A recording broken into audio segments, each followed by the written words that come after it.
एक नई कहानी के साथ हम हाजिर हुए हैं जिसका नाम है गरीब, आपके अपने चैनल एंटरटेनमेंट वर्ल्ड में। पुराने साधारण कपड़े पहने एक महिला ने एक फैंसी रेस्टोरेंट में प्रवेश किया। सभी ग्राहक जो पहले से वहां बैठे थे उसे तिरस्कार भरी दृष्टि से देखते हैं।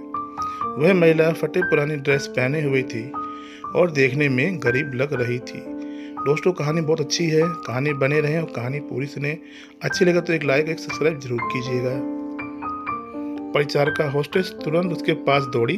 उसने यहाँ तक कि अपनी घृणा को छिपाने की कोशिश भी नहीं की। वो बोली, मैडम आप शायद गलत जगह चली आई हैं। वह बस इतना चाहती थी कि जल्दी से इस बिन बुलाए मेहमान से छुटकारा मिल जाए।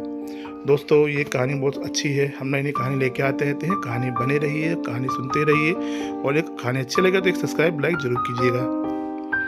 महिला ने घबराते हुए उसकी ओर देखा और पूछा कि क्या वह यह ताज भोजनालय है। डाइनिंग हॉल में मौजूद लोग कानाफूसी करने लगे और उनमें से कुछ ठहाके लगाने लगे। दोस्तों, कितनी अच्छी कहानी है, कहानी को पूरी सुनिएगा। परिचारिका ने दयनीय दृष्टि से महिला की ओर देखा और बोली, आप सही कह रही हो, यह है तो, पर आप क्या चाहती हो मैडम? तो दोस्तों, ये एक सीरियस कहानी है। कहानी सुन के आँख में आंसू आ जाएंगे। तुरंत व्यवस्थापक को बुलाओ, असंतुष्ट ग्राहकों में से एक चिल्लाया। मैंने यहाँ पहले से एक टेबल इसलिए नहीं बुक करवाई है कि कोई भिखारी मुझे खाते हुए देखे। महिला ने अपना सिर नीचे कर लिया और धीरे से बोली, मैं तुम्हारा ज़्यादा समय नहीं लूँगी बेटा। देखिए दोस्तों, कहानी किस मोड़ पे आ गई है। इस कहानी को सुनकर पढ़कर आंखों में आंसू आ जाते हैं। आगे बने रहिए कहानी में। मेरा केवल एक अनुरोध है कि आप इस तरह आइए। परिचारिका ने अनिच्छा से बुजुर्ग महिला को अंदर आमंत्रित किया। वो बस किसी तरह से बाकी ग्राहकों की नज़रों से दूर ले जाना चाहती थी उस महिला को। अगर मैं तुम्हारी जगह होती तो मैं सिक्योरिटी को बुलाकर उसे बाहर का रास्ता दिखाती। आपने देखा कि कैसे उससे बदबू आ रही है। वह एक बुरा सपना है। ये सब बोलकर वहाँ बैठे लोगों ने अपनी भावनाओं को बिल्कुल भी छुपाया नहीं। देखिए दोस्तों, कैसे कैसे लोग होते ज़माने में। महिला मिठाइयों के शोकेस में गई। काफ़ी देर तक उसे देखती रही। वेटर उसे देखकर हंस रहे हैं। वे कह रहे थे, अगर वह यहाँ मुफ्त में खाने की उम्मीद करती है तो उसे कुछ नहीं मिलने वाला है।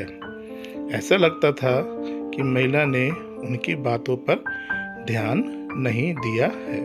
दोस्तों, कहानी एक अच्छे मोड़ पे आ गई है। बहुत संजीदा कहानी है। कहानी बने रही है और प्लीज़ कहानी पूरी सुनिएगा। महिला बोली, मुझे बताओ बेटा, क्या लेमन केक को केवल आधा खरीदना संभव है? इसकी लागत क्या है? मेरे पास 10-10 की 17 नोट हैं। उसने हाथ में कुछ मुड़े तुड़े पुराने नोट दिखाते हुए पूछा। देखिए दोस्तों, कहानी कैसे मोड़ पे आती जा रही है। पूरी कहानी जरूर सुनिएगा। वेटर्स ने बामुश्किल हंसी रोकी। मैडम, मुझे नहीं लगता कि आपके पास इस केक के एक टुकड़ा के लिए भी पर्याप्त पैसा है। यह केवल केक नहीं है, बल्कि हमारे महाराजा शेफ द्वारा किया गया कला का काम है। इसके अलावा हम इसे आधे में नहीं बेचते हैं। ये बहुत अच्छी कहानी है दोस्तों, बहुत आगे बनी रही है। गरीब महिला शर्मसार हो गई। उसे ऐसा लगा कि उसके अंदर कुछ टूट गया हो। धीरे धीरे वह निराश कदमों से चलते हुए बाहर निकलने लगी। कहानी बनी रही है। अचानक उसे रेस्टोरेंट के कोने में अपनी पत्नी के बगल में बैठे सैन्य वर्दी पहने एक व्यक्ति ने बुलाया। मैडम, कृपया यहाँ आओ। आप बहुत निराश लग रही हैं। कुछ हुआ है? उसने चेहरे पर मुस्कान के साथ पूछा। कहानी बहुत अच्छे मोड़ पर आ गई है। पूरी कहानी जरूर सुनिएगा। मेरी बेटी, वह बहुत बीमार थी। जब वह बच्ची थी तो हम इस रेस्टोरेंट के पास से गुजरते थे और वह काफ़ी देर तक दुकान की खिड़कियों को देखती रहती थी। हमने एक दिन यहाँ लेमन केक खाने का सपना देखा। लेकिन फिर वह बीमार हो गई। दोस्तों, इस भावुक कहानी के लिए एक लाइक और शेयर सब्सक्राइब जरूर बनता है। नई नई कहानी सुनते रहिएगा ऐसे ही। मेरे पति चले गए और हम दोनों का पेट पालने के लिए मुझे नौकरी करनी पड़ी। मेरे पास इलाज जारी रखने के लिए पैसे नहीं हैं, इसलिए अब मैं उसके लिए कुछ भी नहीं कर पा रही हूँ। तो मैंने सोचा कम से कम उसे ये केक ही दिला दूँ, लेकिन मेरे पास केवल 10 की ये 17 नोट हैं। इतना कहते हुए उसके आँखों से आंसू बह निकले। दोस्तों, ये कहानी सुनकर पढ़कर आंखों में आंसू आ जाते हैं और आंखों में आ जाते हैं आंसू। सुनते रहिए। बिना किसी हिचकिचाहट के उस फौजी ने वेटर को बुलाया और उसे अपने खर्च पर महिला के लिए एक पूरा लेमन केक पैक करने को कहा। इस फौजी के लिए एक लाइक शेयर जरूर बनता है।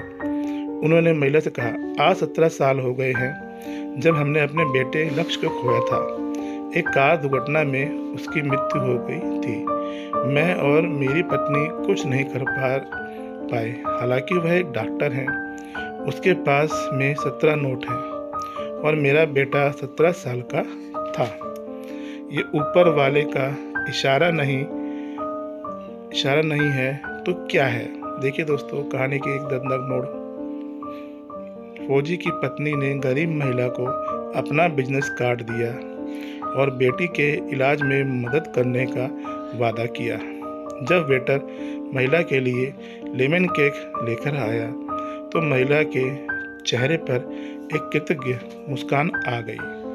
उसने फौजी और उसकी पत्नी को धन्यवाद दिया और वहां से चली गई। दोस्तों, कितना अच्छी कहानी है। आगे सुनते रहिए, लाइक शेयर जरूर कीजिएगा। इस घटना के बाद रेस्टोरेंट में सब खामोश थे। सभी को उस फौजी ने एहसास दिला दिया था कि पैसों से भले ही वो महिला गरीब थी, लेकिन वहाँ बैठे सभी लोग विचारकों से और दिल के गरीब थे, सिवा उस फौजी दंपति के। अब वहाँ किसी को भी हंसने का मन नहीं कर रहा था। दोस्तों, कितनी अच्छी कहानी है। ऐसी कहानी सुनते रहिए और लाइक कीजिए, शेयर कीजिए, सब्सक्राइब कीजिए। दोस्तों, पूरी कहानी सुनने के लिए आपका थैंक्स और सपोर्ट कीजिए। दोस्तों, हम नई कहानी आपके लिए लेके आते रहेंगे, बनाते रहेंगे। आपका एक लाइक, एक सब्सक्राइब हमको मोटिवेट करता है नई कहानी लेके आने के लिए, नई वीडियो बनाने के लिए। तो ऐसे ही लाइक करते रहिए, सब्सक्राइब कीजिए, शेयर कीजिए आपके अपने चैनल एंटरटेनमेंट वर्ल्ड में।